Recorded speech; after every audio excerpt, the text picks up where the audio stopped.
Vamos a comenzar, doctora, hablando de un tema en particular. Pensión especial de vejez por hijo inválido. Bastantico largo el título de este tema, pensión especial de vejez por hijo inválido. ¿Qué es esto? Bueno, resulta, Germán, que es una pensión de vejez anticipada cuando el afiliado reúne unos requisitos que establece la Ley 100 modificada por la Ley 797.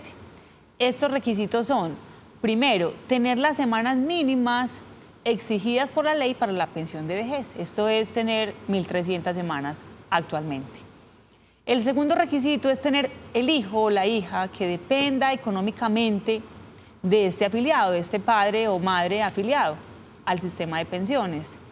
Tercero, que este hijo o hija sea calificado como inválido, es decir, que tenga una pérdida de capacidad laboral superior al 50%. Que el padre o la madre esté laborando y requiera retirarse de su empleo o de su trabajo, o de su contrato de prestación de servicios o bueno, de su actividad laboral para cuidar de su hijo. Entonces, la Corte Suprema de Justicia en sus sentencias ha venido desarrollando el tema y siempre ha sostenido que el afiliado que pretenda esta pensión anticipada de vejez tiene que probar que el cuidado del hijo siempre ha estado a cargo de él. O sea, no es suficiente con dar la plata para el hijo, sino que el cuidado del hijo siempre ha estado a cargo de él. Entonces, él debe retirarse de su empleo para cuidar de su hijo, ¿cierto? Si, por ejemplo, el cuidado está bajo el cuidado de su esposa o bajo el cuidado de otras personas o bajo el cuidado de algún instituto, como alguna vez tuve un proceso así. El niño estaba bajo el cuidado de un instituto de niños discapacitados y el juez determinó que estaba mejor cuidado en ese instituto y no le concedió la pensión a la madre que lo estaba solicitando. Entonces, esos serían los requisitos para acceder a la pensión especial por un hijo inválido.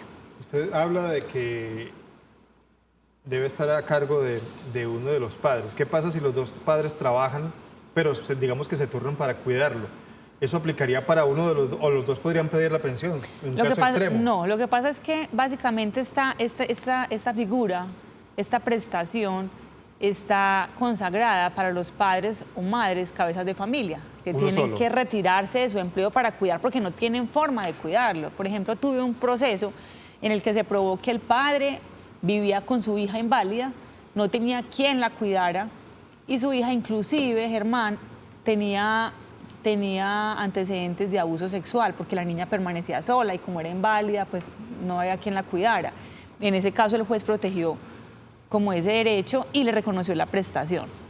Entonces, en este tema sí es muy exigente porque a pesar de que la norma no establece ese requisito de que el padre o la madre sea el único que está encargado del cuidado de su hijo o su hija, la Corte Suprema sí ha establecido que ese es el sentido de la norma. El sentido de la norma es poder proteger a esa persona que está en ese estado de indefensión para que su padre se retire de su empleo y pueda cuidar de él y pueda sostener económicamente ese hogar y cuidar a su hijo.